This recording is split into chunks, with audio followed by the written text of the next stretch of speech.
Tudo bem com vocês? Espero que vocês estejam super bem. O motivo desse vídeo é para falar sobre a dissolução da sociedade empresária. Toda sociedade empresária tem a sua peculiaridade, mas para que isso aconteça, essa peculiaridade, como estou mencionando em especial, há necessidade de que se reúnam pessoas físicas com o objetivo de obtenção de lucro, conforme o artigo 966 do Código Civil, né? Assim, ambos se reúnem, né, duas pessoas, ou três, ou mais, não importa a quantidade, sendo uma sociedade com intuito lucrativo para prestação de serviços ou venda de mercadorias, produtos. Veja consequência, sem sombra de dúvidas, isso tem observado que situações em que a sociedade acaba sendo insustentável e por conta deste motivo, é claro, que uma sociedade é como se fosse um casamento, existe a questão de um elo de afinidade e outras situações específicas a determinado caso concreto, e que você deve sempre ficar atento. Então, para resolver essa situação, por vezes, há a questão da dissolução de sociedade. Então, ela serve precisamente a dissolução com o objetivo maior de que, nesse caso, existem três possibilidades. É bom lembrar que temos a dissolução por morte, né? No caso, um dos sócios morre e acaba não dando continuidade às atividades habituais, porque às vezes falece também um segredo empresarial naquele sócio. Pode haver também a exclusão do sócio. A exclusão do sócio nada mais é que um ato em que o sócio agiu em contrariedade ao contrato social, ao estatuto da empresa. Situações muito graves, situação que já poderia mencionar, inclusive, relacionado a questão desse sócio ter agredido um outro sócio e todo mundo ficava ficando muito exaltado e quebrou toda a empresa. Eu já vi situações dessa natureza no meu aspecto, no meu dia a dia profissional. E nessa situação não há o que fazer, né? Tem que haver alguma... não há nem como você trabalhar com uma pessoa que tenha quebrado, batido em alguém, então acaba ficando insustentável aquela pessoa. Então os sócios se reúnem, promovem uma ação judicial para retirada daquele sócio. Por que às vezes sendo a solução, né, a sociedade que seja desconstituída, ou seja, retirado aquele sócio, excluído no caso, o sócio nessa situação? Por quê? Para evitar com que tenha um estresse ainda maior durante um determinado período, né? E a exclusão é exatamente para esse motivo. E por fim nós temos a retirada do sócio, que é o ato espontâneo. O sócio, na verdade, ele já não quer mais ficar naquela sociedade. Ele não tem mais paciência em aguentar o sócio, ele não tem mais paciência de executar determinada atividade, não há mais affectio societatis, não há mais a finalidade de ser como sócio, estar naquela posição. Então ele pode se retirar.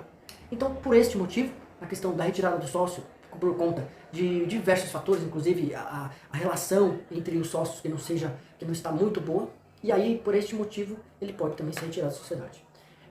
Em aspectos práticos e também na questão relacionada da instrumentalidade das formas, né, nós temos o Código de Processo Civil, para que regulamenta agora, a partir de 2015, logicamente, o Código Civil nós já estamos a respirar esse código já há uns 4 anos, né, que teve sua vigência em março de 2016, e este aspecto no artigo 600 do novo código, ele trata quem pode ser a parte do processo de dissolução de sociedade. Então pode ser que, na verdade, por exemplo, o espólio do sócio falecido, quando na totalidade dos sucessores não ingressar na sociedade, porque, por vezes, em todas as hipóteses que eu mencionei, existe a questão das cotas. A empresa tem que devolver as cotas empresariais, as cotas em que estavam na sociedade. Então existe essa possibilidade.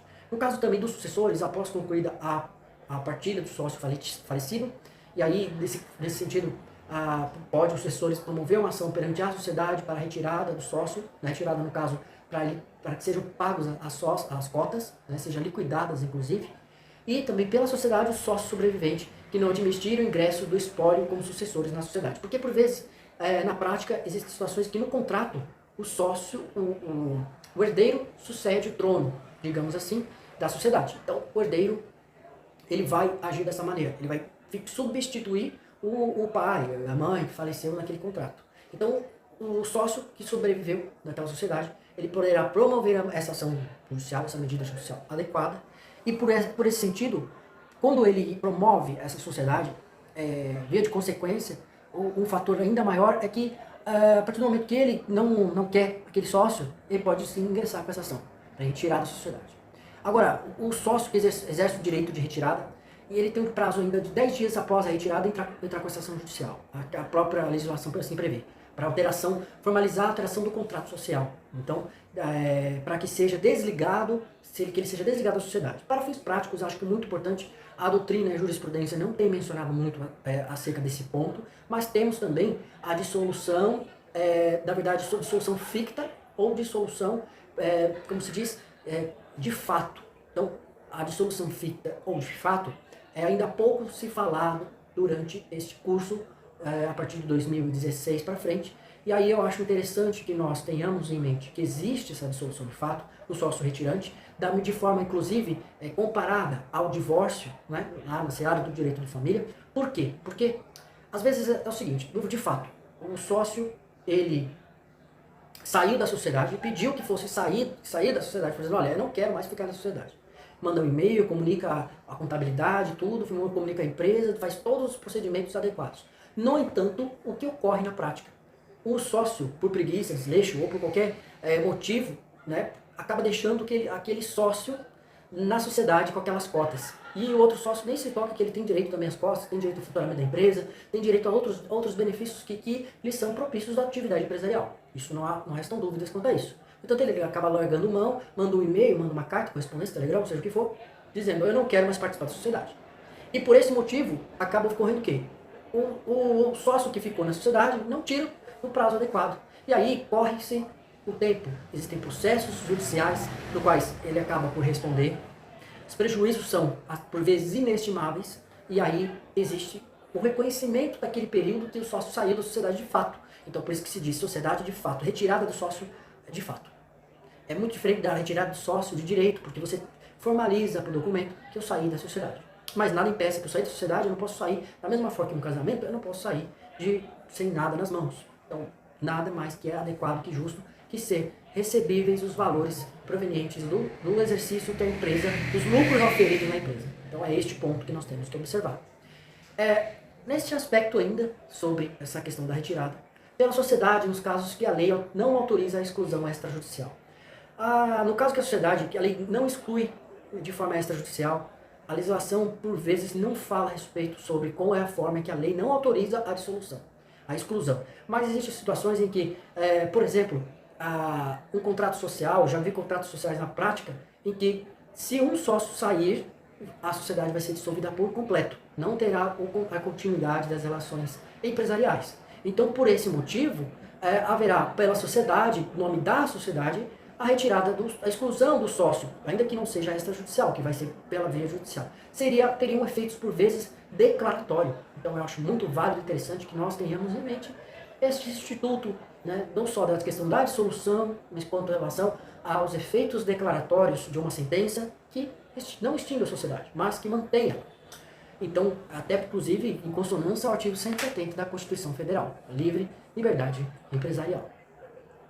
Então, haverá, por fim, em todas as hipóteses, o artigo 604 do NCPC, do novo Código de Processo Civil, que haverá a apuração dos haveres, no qual o juiz irá fixar a data da resolução da sociedade, definindo esses critérios conforme o contrato social. Entre as partes, nesse caso, nomeará um perito judicial. Ele vai fazer a avaliação, aferir quem tem qual a cota de direito. Então, é aí que ficam todos os valores a cargo de um técnico para que saia um resultado útil. Ou seja, os valores que quem que vai ficar na sociedade vai ter que pagar para aquele que está sendo excluído ou sendo retirado. Ou, no caso também, de morte, pagando aos sucessores. Está certo?